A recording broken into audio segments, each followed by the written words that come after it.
गांव के पनघट पर चार औरतें पानी भरने आई।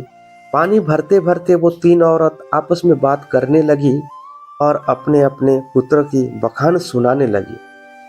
तीनों को एक एक पुत्र थे। बातों बातों में उन्होंने अपने पुत्र के गुणों का बयान करना प्रारंभ कर दिया। पहली औरत बोली, मेरा पुत्र बहुत अच्छा गाना गाता है।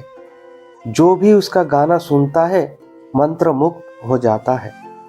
मैं ऐसा गुणवान पुत्र पाकर अपने आप में गर्व महसूस करती हूँ। दूसरी औरत बोली, मेरा पुत्र बहुत बड़ा चित्रकार है। इस गांव में ही नहीं बल्कि दूर दूर के लोग उसके चित्रकला देखने आते हैं। ऐसा गुणवान पुत्र भगवान ने मुझे दिया है।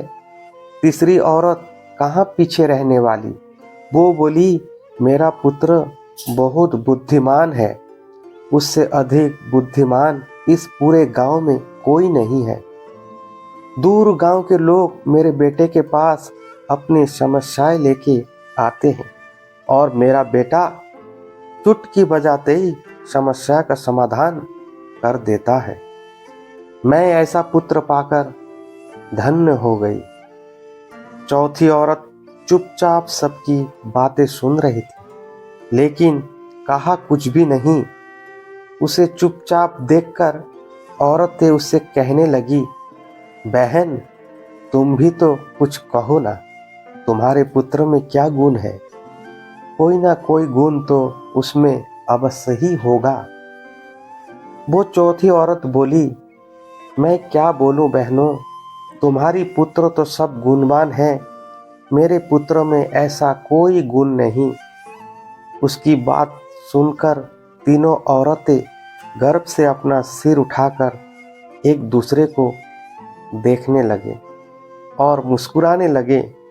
कुछ देर में सब ने पानी भर लिया और घर वापस जाने के लिए अपना अपना पानी से भरा घड़ा उठाने लगी। उसी समय पहली औरत का बेटा गाना गुनगुनाते हुए उसी रास्ते से गुजरा।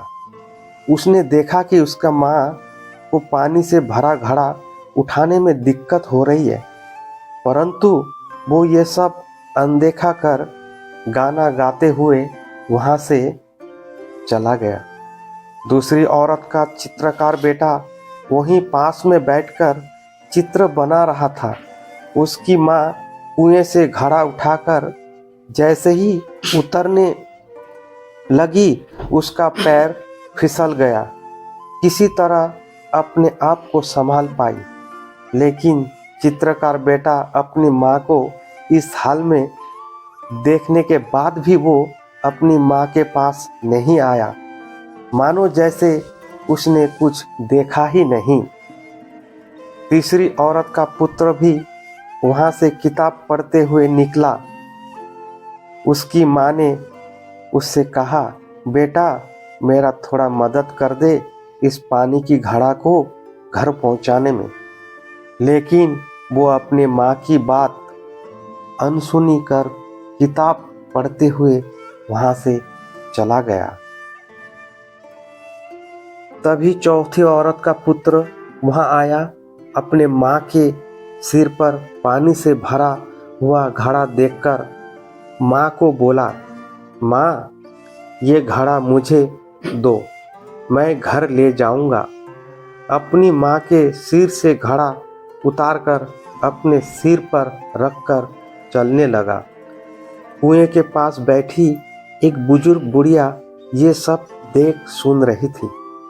वो बुजुर्ग बुढ़िया बोल पड़ी, मुझे तो यहाँ बस एक ही गुणवान पुत्र नजर आ रहा है।